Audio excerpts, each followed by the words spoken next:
आंचल आनंद। बीच बहस में आपका स्वागत है। मोदी सरकार में रक्षा मंत्री से लेकर सूचना प्रसारण राज्य मंत्री तक म्यांमार में ऑपरेशन ऑल आउट की कामयाबी का गुणगान गाते हुए नहीं थक रहे हैं, लेकिन कांग्रेस को सेना के इस ऐतिहासिक बीच बहस में आपका स्वागत है। मोदी सरकार में रक्षा मंत्री से लेकर सूचना प्रसारण राज्य मंत्री तक म्यांमार में ऑपरेशन ऑल आउट की कामयाबी का गुणगान गाते हुए नहीं थक रहे हैं, लेकिन कांग्रेस को सेना के इस ऐतिहासिक अभियान के बखान से दिक्कत है। कांग्रेस का साफ कहना है कि ढिंढोरा पीटने से भविष्य में कूटनीतिक स्तर पर नुकसान भारत का ही होगा। अब बीच बहस का यह बड़ा सवाल है कि क्या मोदी के मंत्री बड़बोलापन दिखा रहे हैं? क्या म्यांमार ऑपरेशन की तारीफ करना गलत है?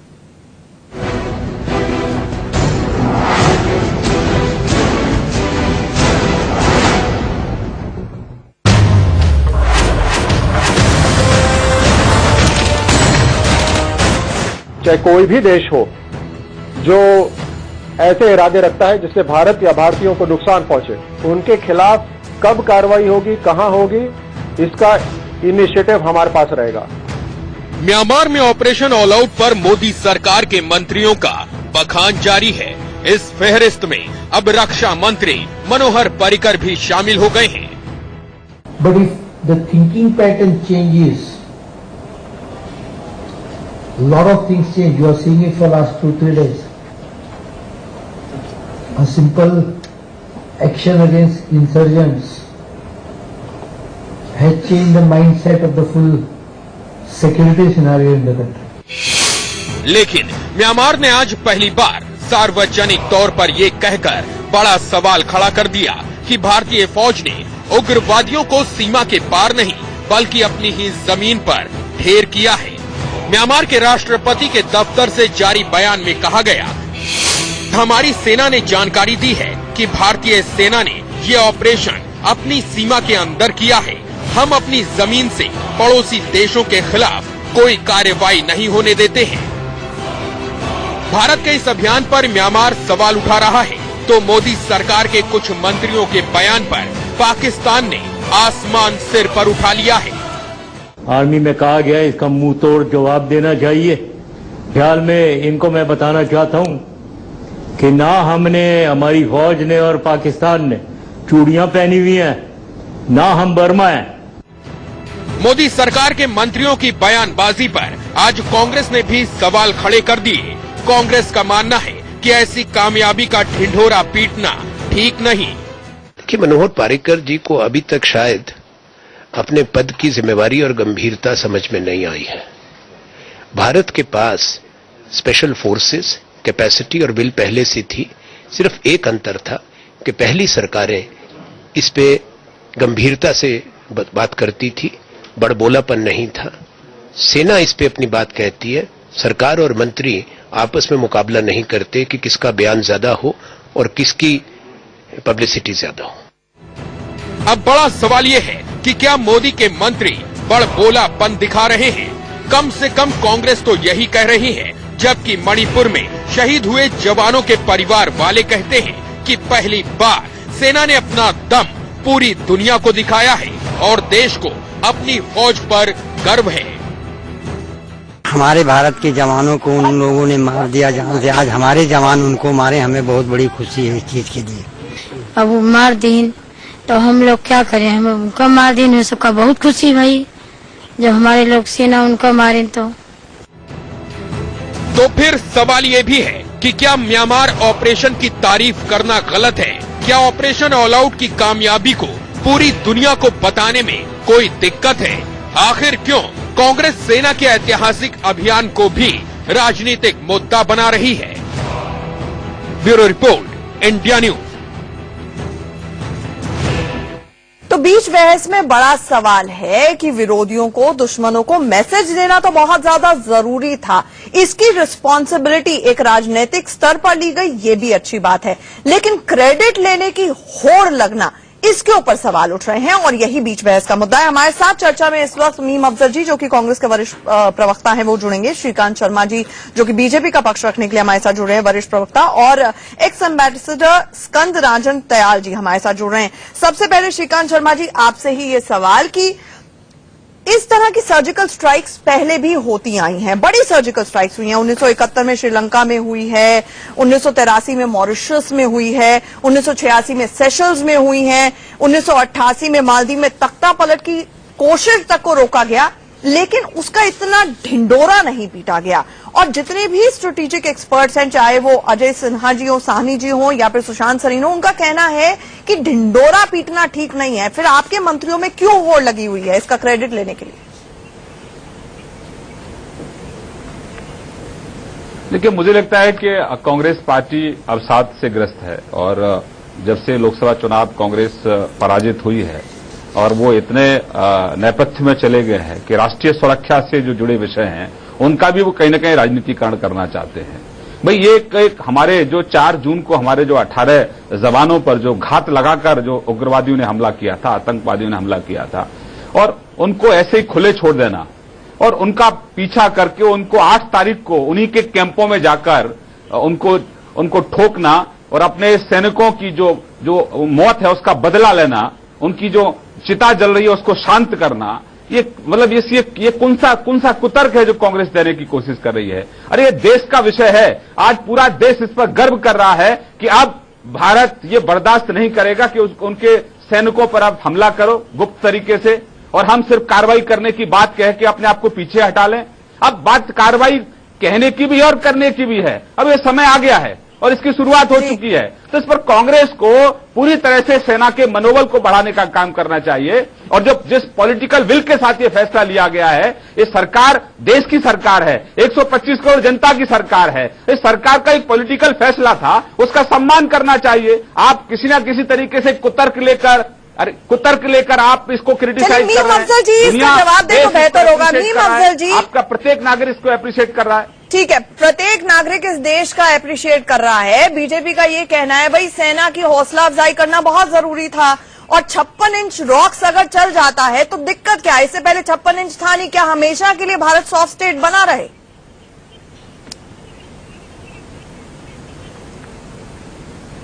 देखिए, भारत को सॉफ्ट स्टेट बनने की कोई जरूरत नहीं है। कल जो कुछ भी हुआ बहुत ठीक हुआ, हमने उसकी सराहना की है। हमने अपनी आर्म फोर्सेस को मुबारकबाद दी है, उन्होंने जो काम किया उसकी तारीफ भी की है, ये नहीं भूलना चाहिए श्रीकांत जी को। लेकिन कल कई डिबेट्स में बैठा हुआ था, एक में श्रीकांत जी भी थे, और ये जो श्रेय देने की होड़ में आगे दौड़ते हैं, मैंने उस वक्त भी इस पर सवाल उठाया था। श्रीकांत जी, आप राजनयिक नहीं रहे हैं, यहां जो हमारे दूसरे साथी बैठे हैं वो भी राजनयिक रहे हैं। मैं समझता हूं कि डिप्लोमेसी में कभी भी इस तरह की जबान का इस्तेमाल नहीं किया जाता जैसे आपने किया। मिसाल के तौर पर यह कहना कि हमने घर में घुस करके मार करके हम आए हैं। आपको पता है, पुलिस स्टेशन में जब कोई एफआईआर करने जाता है, 2 फरीकों में झगड़ा होता है, तो दोनों फरीक ये कहते हैं कि मेरे ऊपर हमला हुआ, मैंने जवाबी कार्रवाई की। यहां पर आपने एक इंटरनेशनल डिप्लोमेसी का जो एक उसूल है, जो परंपरा है, जो एक कहना चाहिए उसकी एक जो मर्यादा है, उसको पार करते हुए मैंने कल भी मना किया था। श्रीकांत जी को शायद याद होगा, मैंने कल भी कहा था कि इतने बड़े मामले के अंदर प्रधानमंत्री का नाम लेकर के ये कहना कि उनकी देखरेख में सब काम हो रहा था, वो उसको मॉनिटर कर रहे थे।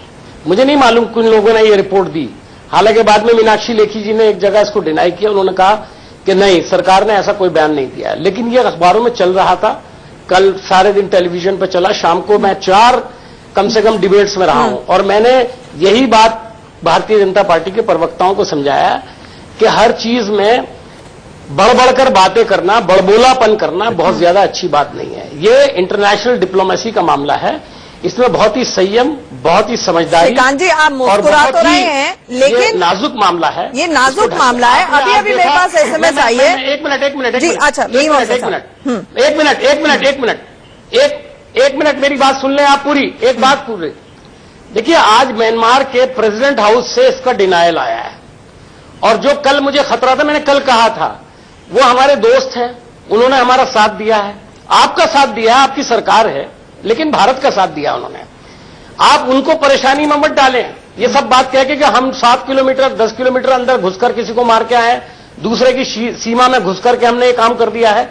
ये आप जानते हैं, इंटरनेशनल डिप्लोमेसी में बहुत इंपॉर्टेंट बात है कि आप क्या कह रहे हो और क्या मैसेज देने की कोशिश कर रहे हैं। ठीक है, मैं स्कंद राजन जी पाकिस्तान वगैरह का भी इनके किसी मिनिस्टर हो गया। मैं स्कंद जी के पास आऊंगी, लेकिन मीम अफजल साहब देखिए वक्त का मैं सबको जवाब देना होगा, सबको जवाब देना होगा। श्रीकांत जी, अभी सुनिए। अच्छा मीम अफजल साहब रुक जाइए कुछ देर के लिए, सुन लो भैया। श्रीकांत जी अभी ये SMS आई है मेरे पास कि पाकिस्तानी सेनेट ने बाकायदा एक रेजोल्यूशन पास किया है, ये जो जिस तरह की प्रोवोकेटिव स्टेटमेंट्स आपके मंत्री दे रहे हैं उसके खिलाफ, और उन्होंने कहा है इस रेजोल्यूशन में कि ये पाकिस्तानी एप्रीहेंशन जो उनकी शंकाएं है उसको कंफर्म करता है कि इंडिया दूसरे देशों में घुसकर डिस्टेबलाइज देशों को करने की कोशिश करता है, इंटरफेरेंस होती है, ये उनकी सेनेट ने रेजोल्यूशन पास किया है।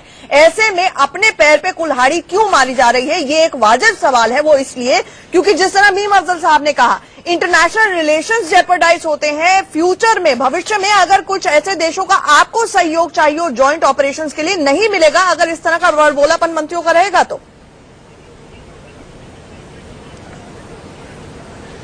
देखिए हमारी सरकार पर जब मैंने कल ये कहा था कि फ्यूचर में आपने तो यही कांग्रेस को एक प्रॉब्लम में अरे सुन लो भैया, अरे सुन लो भाई साहब, अरे सुन लो, आप सुन लो। बहुत बड़ी पार्टी है, 60 साल तक आपने इस देश का दोहन किया है और हेमराज जैसे लोगों का गर्दन काट के ले गए और उस समय के प्रधानमंत्री को 1 हफ्ता लगा था ऑफिशियल प्रोटेस्ट रजिस्टर्ड कराने में।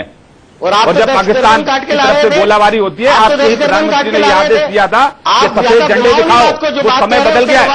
आप सुन लो भैया, देखो आप श्रीकांत जी आप तो एक सर के बजाय 10 सर लाने की बात कर रहे थे। आप जो कहेंगे, मैंने आपको बीच में नहीं रोका है मीम अफजल साहब। नहीं, इसका मतलब है कि आप बोलने नहीं देंगे किसी को। आपने बात कही ना, थोड़ा सभ्यता से सुन लीजिए। हम तो बहुत छोटी पार्टी के लोग हैं। नहीं, आप दूसरी बहुत छोटी पार्टी के लोग हैं, छोटे परिवारों से आए लोग हैं। आपने 60 साल, मैं बहुत संजीदा बात कर रहा हूं आपसे। मैं सुन लो ना, आप बहुत संजीदा हैं, बहुत संजीदा बात कर रहा हूं। आप उसी तरह संजीदगी से बात करिए। सुनना नहीं चाहते हो तो अलग बात है, बहस करने का फायदा नहीं है आपको। तो फिर मैं दूसरी बातें कहूंगा आपको, आप तय करेंगे। जवाब आपके पास नहीं है कोई भी। अच्छा तो आपको जब मौका मिलेगा तो आप कुछ क्षणों के लिए रुके। इस तरह की बहस में हम तय नहीं करेंगे। श्रीकांत जी, अच्छा मीम अफजल साहब कुछ क्षणों के लिए रुके कृपया। मीम अफजल साहब कुछ क्षणों के लिए रुके। श्रीकांत जी मुझे ये बताइए, जो जब भी इस तरह के कोवर्ट ऑपरेशंस होते हैं, पहला रूल होता है, पहला नियम होता है डिसोन करने का, चाहे वो स्पाई मिशंस हो। यहां पर ना सिर्फ ओनरशिप ली जा रही है, क्रेडिट लेने की होड़ लगी हुई है और फ्यूचर में इस तरह के मिशन जेपरडाइज हो सकते हैं। ये बड़ा सवाल है, इसका जवाब दे दीजिए। देखिए, मैंने कहा ना आपसे कि हमारी योग्यता पर कांग्रेस को पहले से ही कहा कि मोदी जी को विदेश नीति नहीं आती, मोदी जी को अर्थनीति नहीं आती, प्रधानमंत्री तो बन नहीं सकते, हमारे कार्यालय के बाहर चाय बेच लेना। ये वही शख्स है जिसकी विदेश नीति, जिसकी कूटनीतिक सफलता आज ये है कि अगर कहीं कोई विदेश में कोई भारतीय फंसता है, इराक में, यमन में, यूक्रेन में, तो उसकी सकुशल वापसी होती है। देश के हमारी सेना की तरफ उंगली उठाकर देखेगा।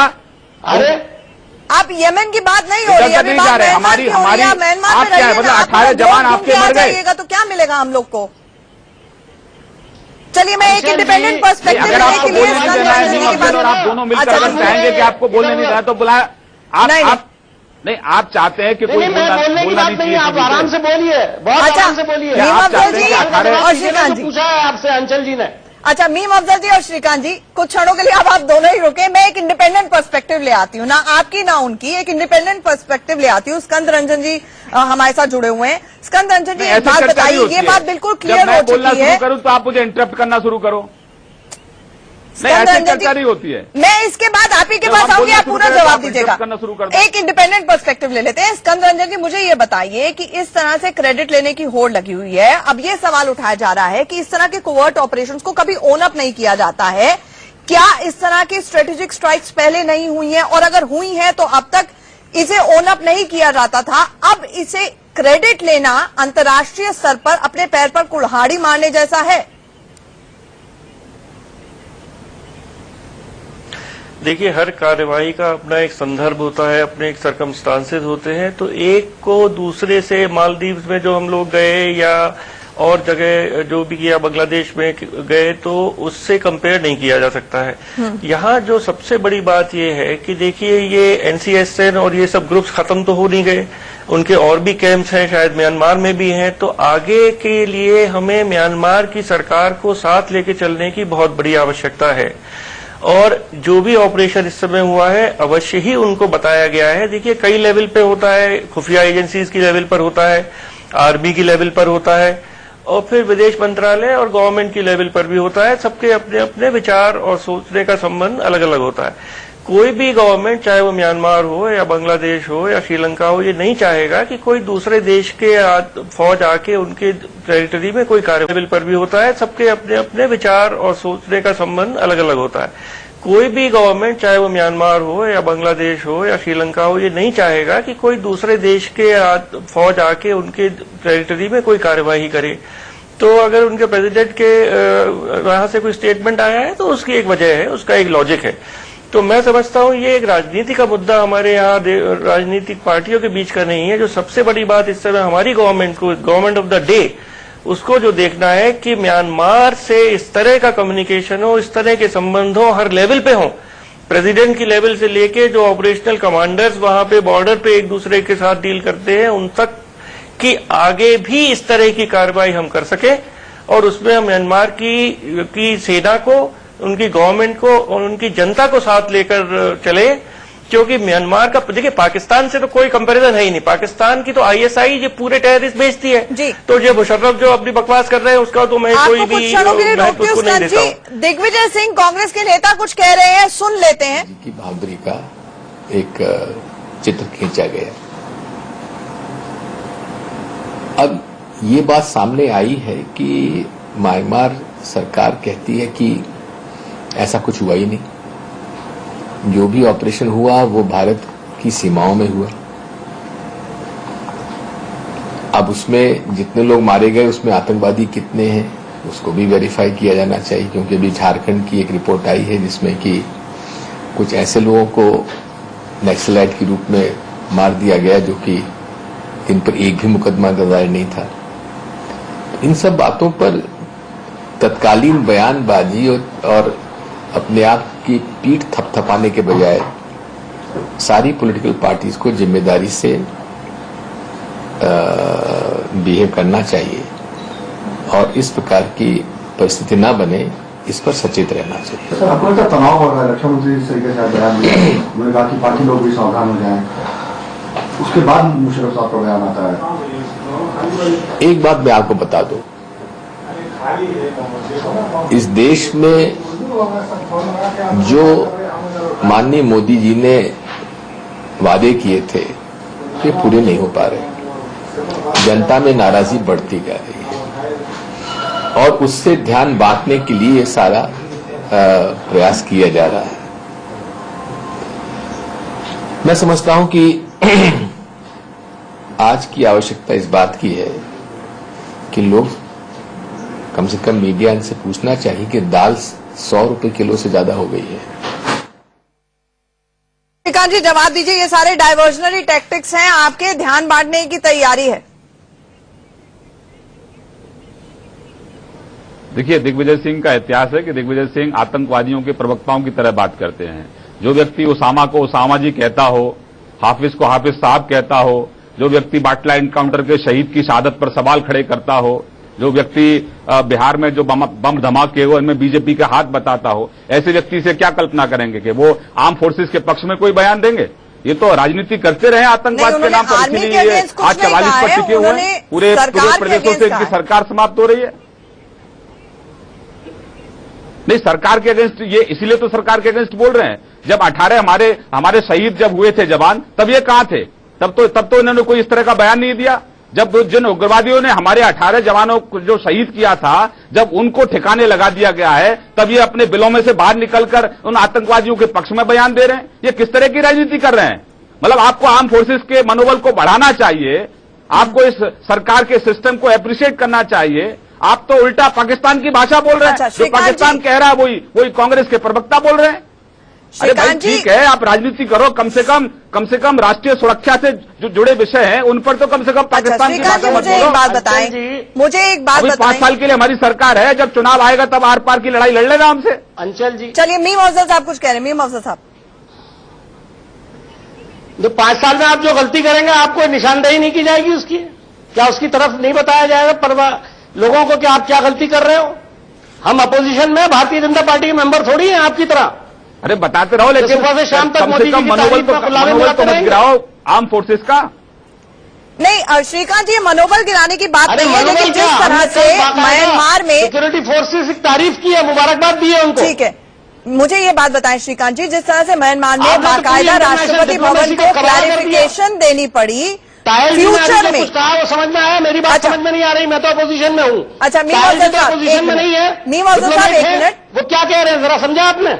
जी श्रीकांत जी, मुझे ये बताएं, राष्ट्रपति भवन म्यांमार को बाकायदा एक क्लैरिफिकेशन देनी पड़ी। आपका अपना स्टैंड है कि 61 और कैंप्स इस वक्त म्यांमार के पास बॉर्डर पर चल रहे हैं, जहां पर 30 से 40 हर कैंप में उग्रवादी हैं, जिनको न्यूट्रलाइज करना बहुत ज्यादा जरूरी है। मुझे ये बताएं कि क्या ये अपने पैर पर कुल्हाड़ी मारने जैसा नहीं है? जिस तरह की बयानबाजी हुई है कि म्यांमार ने अब डिसोन कर दिया है कि हमारी जानकारी में नहीं था और ये हमारी साइड ऑफ द बॉर्डर पे नहीं हुआ है, आप फ्यूचर ऑपरेशंस कैसे कैरी आउट करेंगे, ये जवाब दे दीजिए। मैडम, ये सरकार 5 साल के लिए चुनी सरकार है और सरकार बहुत अच्छे से चल रही है, और कुछ काम सरकार पे भी छोड़ दो।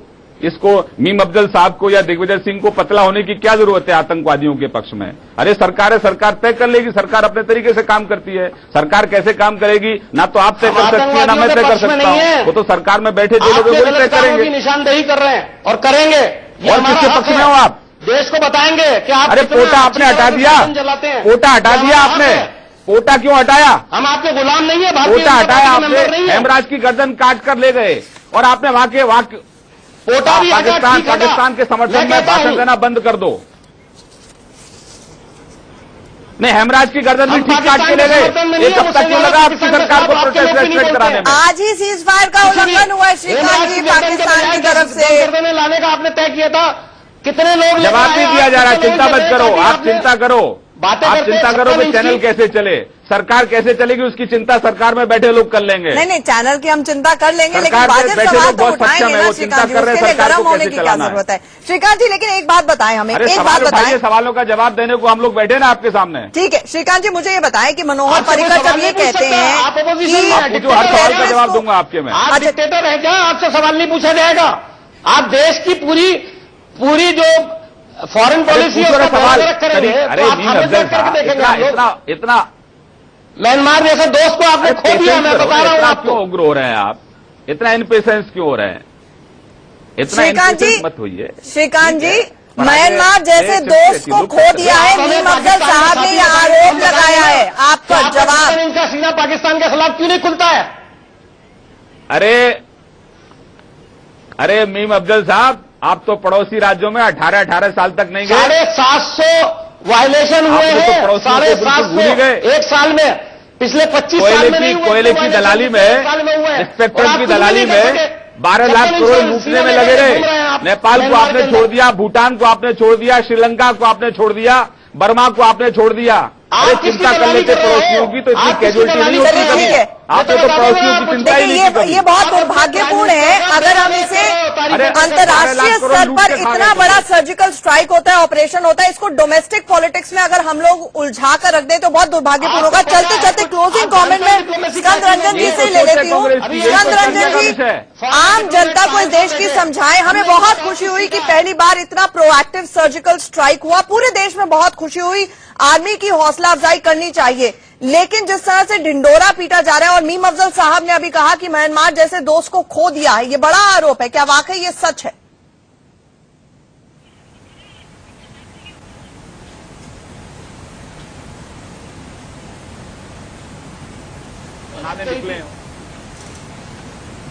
स्कंद जी, आप तक हमारी आवाज पहुंच रही है?